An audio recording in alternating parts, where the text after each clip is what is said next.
China में एक artificial sun बनाया जा रहा है। आर्टिफिशियल सन यानी कृत्रिम सूर्य, इंसान के द्वारा बनाया गया नकली सूरज।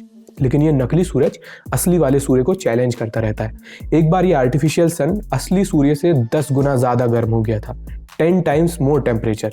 फिर बाद में ये ठंडा भी हो गया।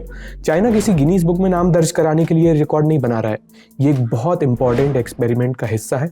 इसे न्यूक्लियर एनर्जी पैदा करने की कोशिश की जा रही है और इससे हमें भविष्य में अनलिमिटेड क्लीन एनर्जी मिलने की उम्मीद है। चीन के इस आर्टिफिशियल सन का असली मकसद क्या है, पूरा मामला हम डिटेल में समझेंगे और बहुत सारी चीज़ें सीखेंगे साइंसकारी के इस एपिसोड में। नमस्ते, मैं आयुष हूँ, आप साइंसकारी देख रहे हैं। साइंसकारी में हम आर्टिफिशियल सन डिस्कस करेंगे इस बार। थोड़ा सा जुकाम हो गया है, अभी कोई लिख रहा होगा कमेंट में कि टी शर्ट पहन के जाड़े में वीडियो शूट करोगे तो जुकाम नहीं होगा तो क्या होगा। यहाँ पे थोड़ा सा गर्म रहता है, नॉर्थ जितना ठंडा नहीं है यहाँ पे, इसलिए कर पाते। बहरहाल शुरू करते हैं साइंसकारी। देखो, बॉलीवुड में बहुत सारे स्टार हैं, लेकिन अपने सौरमंडल में एक ही स्टार है, सन, सूर्य, आफताब, जो भी हो, उस बड़े वाले आग के गोले की बात हो रही है। अब हमें यह अंदाज़ा तो है कि सूर्य बहुत गर्म है, लेकिन कितना गर्म है? लगभग 1.5 करोड़ डिग्री सेल्सियस। ये सूर्य के कोर का तापमान है। कोर यानी जो सबसे अंदरूनी हिस्सा होता है ना, और जो सबसे गर्म इलाका होता है उसको कोर बोलते हैं। तो 30 दिसंबर 2021 की बात है, चाइना का artificial sun 7 crore degree Celsius का तापमान पर पहुंच गया और ये सूर्य से 5 गुना ज़्यादा तापमान है। आर्टिफिशियल सन इस तापमान पर करीब 17 मिनट टिका रहा और एक नया वर्ल्ड रिकॉर्ड कायम हुआ। जिसे आर्टिफिशियल सन कहा जा रहा है हल्की भाषा में, उसका असली नाम बहुत भारी है। क्या नाम है? Experimental advance super conducting tokamak, short में बोले तो EAST, ईस्ट।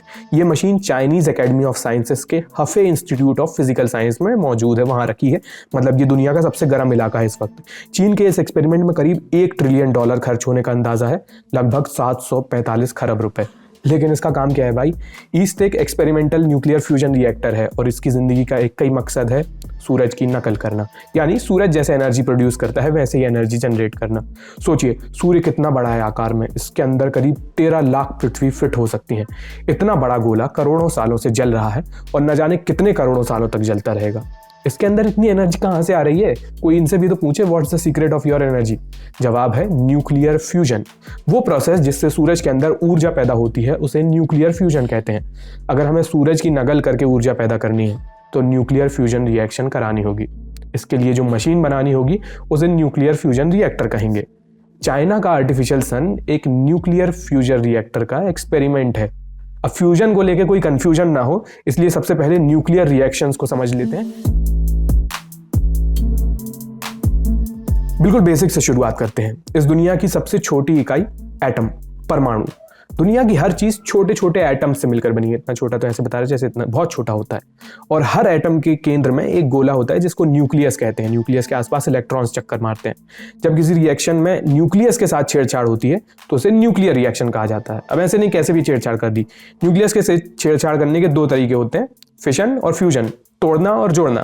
पहला तरीका, एक बड़ा सा न्यूक्लियस लीजिए और उसको तोड़ डालिए, इससे एनर्जी निकलेगी और इसे कहेंगे फिशन रिएक्शन। फिशन यानी किसी भी चीज के हिस्से करना। दूसरा तरीका, 2 छोटे छोटे न्यूक्लियस लीजिए और उनको जोड़कर एक बड़ा न्यूक्लियस बना दीजिए, इससे और भी ज्यादा एनर्जी निकलेगी और इसे कहेंगे फ्यूजन रिएक्शन। फ्यूजन का मतलब होता है जब किन्हीं 2 चीजों को जोड़कर एक नई चीज बनाई जाती है, फ्यूज कर दिया जैसे कहते हैं ना। तो फिशन और फ्यूजन दोनों ही रिएक्शन से एनर्जी निकलती है और इन रिएक्शन से एनर्जी बनाने में एक प्लस पॉइंट है। वो ये है कि इनसे ऊर्जा बनाने में कोई ग्रीन हाउस गैस नहीं निकलती, यानी ग्लोबल वार्मिंग नहीं होगी, पर्यावरण को कोई नुकसान नहीं पहुंचेगा जैसे कोल या दूसरे तरीकों से एनर्जी बनाने में होता है। लेकिन अब तक हम इंसान सिर्फ न्यूक्लियर फिशन ही कंट्रोल करना सीख पाए हैं। दुनिया में पैदा होने वाली इलेक्ट्रिसिटी का करीब 10% हिस्सा न्यूक्लियर एनर्जी है। ये सारी न्यूक्लियर एनर्जी फिशन के जरिए पैदा होती है। दुनिया में जितने भी न्यूक्लियर पावर प्लांट्स हैं ना, उन सभी के अंदर फिशन रिएक्शन होती है। अब तक हम न्यूक्लियर फ्यूजन रिएक्शन को सफलतापूर्वक नियंत्रित नहीं कर पाए हैं। चीन का आर्टिफिशियल सन यानी ईस्ट न्यूक्लियर फ्यूजन रिएक्शन करने के लिए एक प्रयोग है, एक एक्सपेरिमेंट है। लेकिन फ्यूजन की जरूरत क्या है? फिशन से तो हो रहा है काम। तो फिशन की तुलना में फ्यूजन के कई सारे फायदे हैं। फिशन रिएक्शन से एनर्जी तो बन जाती है, लेकिन इसके लिए यूरेनियम जैसे हैवी एलिमेंट्स चाहिए होते हैं और इससे रेडियो एक्टिव वेस्ट निकलता है जो कि खतरनाक होता है और लंबे समय तक पृथ्वी पर टिका रहता है। इसके मुकाबले फ्यूजन के लिए जो रॉ मटेरियल चाहिए वो हाइड्रोजन के ही आइसोटोप्स हैं। ये पृथ्वी पर बहुत सारी मात्रा में उपलब्ध हैं और न्यूक्लियर फ्यूजन से लंबे वक्त तक जमे रहने वाला कोई रेडियो एक्टिव वेस्ट भी नहीं निकलता, तो कोई इसमें ऐसी टेंशन की बात नहीं है। फ्यूजन में हादसे होने का रिस्क भी बहुत कम है। 2011 में आपको याद होगा जापान में भूकंप और सुनामी आई थी, उससे एक बहुत बड़े न्यूक्लियर डिजास्टर का जन्म हुआ था, फुकुशिमा न्यूक्लियर डिजास्टर। एक्सपर्ट्स के मुताबिक न्यूक्लियर फ्यूजन के साथ ऐसी कोई दिक्कत नहीं हो सकती, ऐसी कोई दुर्घटना नहीं हो सकती, वो फिशन की वजह से हुआ था। अगर कायदे से फ्यूजन रिएक्शन को अंजाम दिया जाए तो इससे फिशन के मुकाबले कई गुना ज्यादा एनर्जी निकलेगी, ये एक और फायदा है। इसलिए वैज्ञानिक इसे अनलिमिटेड क्लीन एनर्जी का सोर्स कह रहे हैं। न्यूक्लियर फ्यूजन के इतने सारे फायदे गिना दिए, बस इसमें यार एक छोटी दिक्कत है, वो ये है कि न्यूक्लियर फ्यूजन से एनर्जी बनाना आसान नहीं है, इसलिए तो आज तक कर नहीं पाए। सूरज के अंदर जो न्यूक्लियर फ्यूजन होता है उसके लिए बहुत सारा टेम्परेचर और बहुत सारा प्रेशर चाहिए होता है, तापमान और दाब। पृथ्वी पर फ्यूजन कराने के लिए हमें सूरज से कई गुना ज़्यादा तापमान चाहिए होगा। क्यों? सूरज जितने तापमान में काम क्यों नहीं बनेगा? क्योंकि हम सूरज जितना प्रेशर पैदा नहीं कर सकते, तो उसको टेम्परेचर से कंपनसेट करना होगा। सूरज क्या है कि भाई बहुत हैवी चीज़ है, इसलिए उसके अंदरूनी हिस्से में यानी उसके कोर में बहुत भयंकर प्रेशर होता है। अपन यहाँ उतना दबाव नहीं ला पाएंगे, इसलिए कई गुना ज़्यादा तापमान पैदा करना होगा, करोड़ों डिग्री सेल्सियस का तापमान। थोड़ी देर के लिए इतना टेम्परेचर पैदा करना तो फिर भी ठीक है, चलो कर लिया, लेकिन असली खेल इस टेम्परेचर पर लंबी देर तक टिके रहना होता है। इसलिए कितना गर्म हुए के साथ ये भी मायने रखता है कि कितनी देर तक गर्म रहे।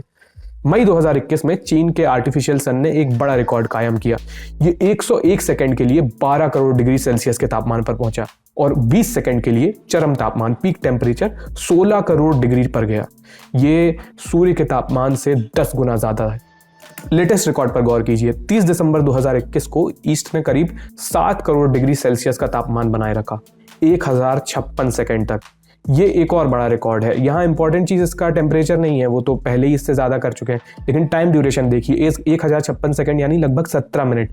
इतनी देर तक इतना तापमान मेंटेन करना आसान काम नहीं है। एक्सपर्ट्स के मुताबिक अल्टीमेट लक्ष्य यही है कि इतने ज्यादा तापमान को और लंबे समय तक स्टेबल रखना है। तापमान को छूकर लौटाएंगे क्या मतलब कि छुए और लौट आए? तो एनर्जी तो तभी पैदा होगी जब बहुत देर तक वो तापमान होगा, तभी फ्यूजन रिएक्शन होगा। चीन से पहले ये रिकॉर्ड फ्रांस के नाम था। 2003 में फ्रांस के टोर सुप्रा टोकामैग नाम है, टोर सुप्रा, इन्होंने करीब इतना ही तापमान 390 सेकंड के लिए रखा था। 2020 में साउथ कोरिया ने एक और रिकॉर्ड बनाया था। साउथ कोरिया में के स्टार नाम का रिएक्टर है, उसे 20 सेकंड के लिए 10 करोड़ डिग्री सेल्सियस पर ऑपरेट किया गया था।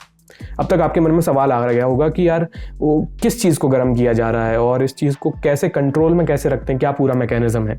इसके लिए हमें प्लाज्मा और टोकामैक के बारे में जानना होगा, जिसका नाम पहले आ चुका है कई बार। हम लोगों ने पदार्थ की 3 अवस्थाएं पढ़ी हैं, सॉलिड, लिक्विड और गैस। जब पानी बहुत ही ठंडा होता है तो सॉलिड ठोस बर्फ रहता है, नॉर्मल तापमान पर तरल लिक्विड पानी रहता है, और गर्म किया जाए तो भाप बन के उड़ जाता है यानी गैस। अब अगर किसी चीज़ को बहुत ही ज़्यादा गर्म किया जाए तो पदार्थ की चौथी अवस्था देखने को मिलेगी, fourth state of matter, plasma. Nuclear fusion reactor के अंदर करोड़ों डिग्री सेल्सियस पर तापमान पैदा होने पर चीज़ें प्लाज्मा की अवस्था में चली जाती हैं। प्लाज्मा दिखने में तो गैस जैसा होता है फील में, लेकिन हरकतों में बहुत डिफरेंट होता है।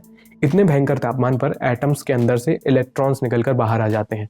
इलेक्ट्रॉन्स नेगेटिव चार्ज वाले होते हैं, तो अगर किसी एटम के अंदर से इलेक्ट्रॉन्स निकल आएंगे तो उसके अंदर पॉजिटिव चार्ज आ जाएगा। तो इस पॉजिटिव चार्ज वाले एटम को कहते हैं आयन। एक तरफ इलेक्ट्रॉन निकल आया और ये पॉजिटिव चार्ज बचा। तो प्लाज्मा के अंदर नेगेटिव चार्ज इलेक्ट्रॉन्स और पॉजिटिव चार्ज आयन्स घूमते रहते हैं। तो प्लाज्मा बेसिकली एक इलेक्ट्रिकली चार्ज्ड पार्टिकल्स का सूप होता है, ऐसा समझ लीजिए, लेकिन गैसियस टाइप का होता है। जबकि गैस में सभी कण न्यूट्रल होते हैं और यहाँ पे चार्ज होते हैं।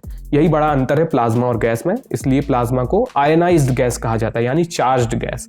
अब यहाँ तक तो सब बढ़िया है कि आपने किसी चीज़ को बहुत गर्म करके प्लाज्मा बना लिया, लेकिन उसे संभालेंगे कैसे?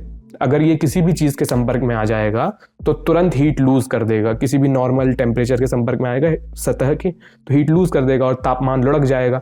ऐसे में हो गई फ्यूजन रिएक्शन फिर तो। लेकिन यहाँ पे एक बढ़िया सॉल्यूशन निकलता है प्लाज्मा के इलेक्ट्रिकली चार्ज्ड होने की वजह से।